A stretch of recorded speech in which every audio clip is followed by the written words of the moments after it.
Poder e Política, com Alexandre Garcia.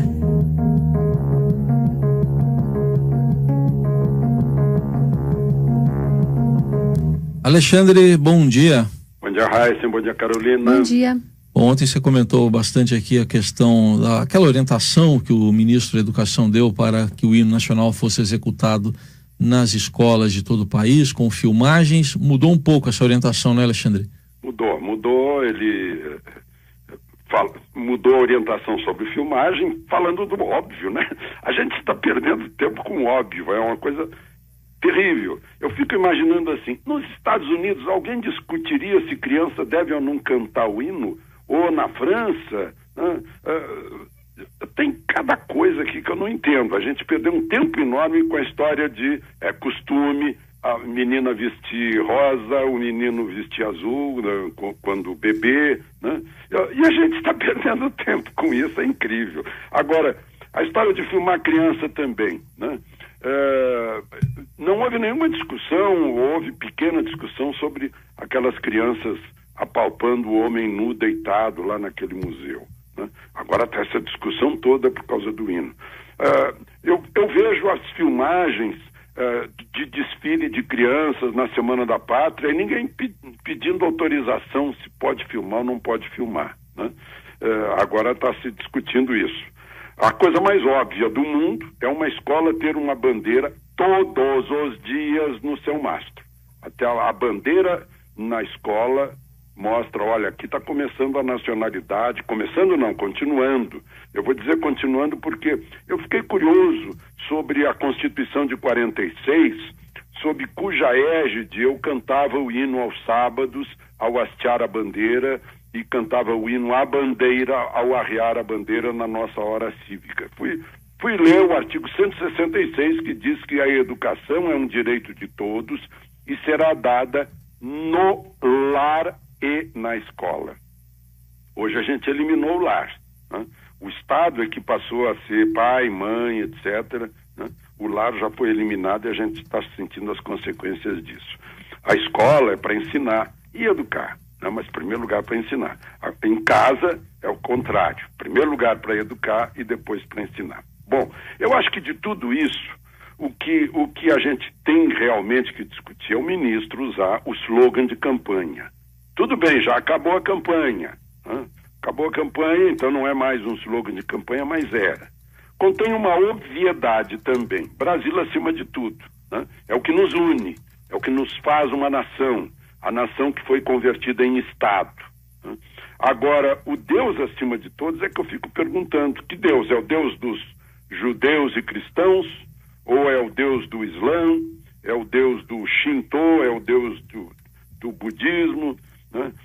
E os que não têm Deus, que na juventude já são 20% segundo as estatísticas. De um modo geral, inclusive com números da CNBB e do IBGE, dá mais de 10%. Né?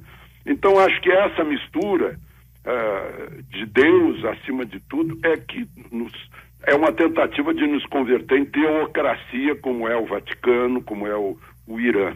Eu acho que de tudo isso a gente precisa discutir isso. Não é o meu caso, eu não sou ateu, mas eu quero viver numa democracia e não numa teocracia, né? Não dá para misturar questões de Estado com questões de fé.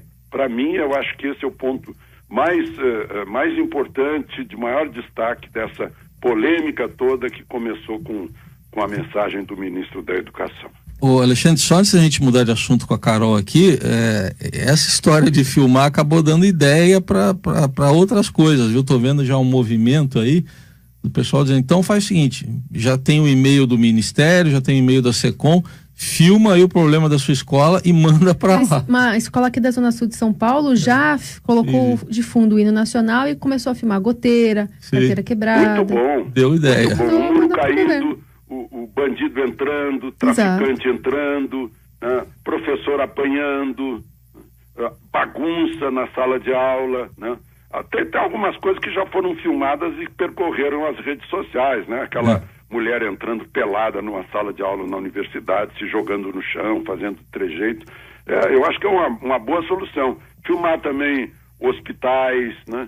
Mas isso já está circulando nas redes sociais, né? Graças às redes sociais, essas coisas imediatamente são divulgadas. E o direito de imagem com a rede social é um negócio que vai dar um trabalho enorme. Fala também sobre a Polícia Federal, que agora vai apurar o vazamento de investigações relacionadas a alguns dos agentes públicos que haviam entrado na mira da Receita Federal, incluindo aí o próprio movimentação financeira do ministro Gilmar Mendes e da esposa do ministro Dias Toffoli. Agora, o secretário especial da Receita, Marco Sintra, pediu desculpas ali e solicitou essa investigação à PF. Pois é, e o Superior Tribunal de Justiça também defendeu uma das ministras do tribunal, né, uma das juízas do tribunal, que também, Isabel Galotti, que também seria vítima desses vazamentos, que o secretário da Receita, muito brabo, chamou de meliantes, né? Os meliantes vazaram meias verdades para gerar intrigas e dissídia no governo. Estão sofrendo um ataque à instituição federal, disse o Marco Sintra, né? Gilmar Mendes chamou de milícias meliantes dentro da Receita, né? Aí eu aproveito para lembrar, porque eu fiquei com muita raiva disso, que eu paguei 1.300.000 para a Receita Federal, para o governo brasileiro, indevidos, porque no governo Lula, segundo me contou o ex-secretário da Receita, Everardo Maciel, né, foi, como ele disse, pau mandado para calar você, né? Tudo que eu havia pago, e pago sem nenhuma sonegação, zero, né? Tudo que eu havia pago na pessoa jurídica, disseram que eu deveria ter pago na pessoa física, mas não podia transferir de uma para outra, eu tive que pagar de novo. Paguei para não me calarem, né? Então há coisas que precisam sim ser investigadas. Agora vai a Polícia Federal ver esses vazamentos, né? Vazamentos interessantes, né? Com agentes públicos, com um ministro do Supremo, o presidente do Supremo, uma ministra do Superior Tribunal de Justiça. Talvez haja alguma dúvida a respeito disso, se a gente pensar no que está escrito no artigo 37, né, da Constituição, sobre a transparência do serviço público, né? A gente tem que pensar nisso também, que essas pessoas têm que viver assim, acima de qualquer suspeita, já que julgam os outros. Alexandre, para a gente concluir, tomou posse ontem como diretor-geral brasileiro, né, da Itaipu Binacional, o general Joaquim Silva e Luna, porque tem o diretor também paraguaio. Pois é, lembranças minhas também. Quando eu era correspondente do Jornal do Brasil na Argentina, o almirante Isaac Rojas, que era uma espécie de Golbery de lá, disse que Itaipu estava sendo construída para inundar Buenos Aires, né? Que seria uma arma à disposição do governo brasileiro em caso de guerra para inundar a capital da Argentina. E eu lembro ter ouvido as explicações no auditório da Assembleia Legislativa em Porto Alegre sobre a necessidade de Itaipu. E se tornou necessária mesmo, porque se não fosse Itaipu nós estaríamos num apagão, né? Agora, o que está acontecendo lá em Itaipu é que o Paraguai recebe a metade da energia produzida, né, mas consome só 15%. Então vende para o Brasil. O Brasil pagou no ano passado 360 milhões de dólares por essa energia. Só que a energia para o consumidor paraguaio está custando menos que para o consumidor brasileiro. Lá dá 24 dólares o megawatt-hora e no Brasil dá 38. Né? Então o consumidor brasileiro está pagando 1.600 bilhões a mais. E a gente tem que acertar essa conta com o Paraguai. Dirão, puxa, mas é desproporcional. O consumidor maior, o mais poderoso, teria que pagar mais, menos. Pois é, esse é o argumento do Paraguai. Agora os novos diretores, o novo diretor brasileiro, o diretor-geral brasileiro, vai discutir com a sua contraparte paraguaia esse assunto, e ele está prometendo resolver isso logo. Agora, salve Itaipu, que nos livra do apagão. Aí está... Oi? Não, Oi. E o Maduro, ó. E o Marum continua lá, né? Ah, o Marum? É. Marum continua lá, Ele foi nomeado, né, na saída do governo de Michel Temer. Pois é aquela história, né? Respeito ao governo Temer e tal. Bom, deve ser por enquanto, né? Suponho. Vamos ver. O general Silva Luna foi ministro da Defesa.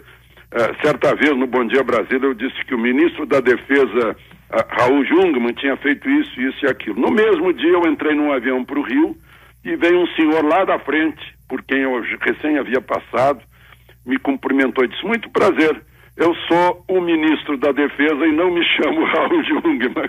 Achei incrível o modo em que ele me lembrou que eu havia cometido um erro.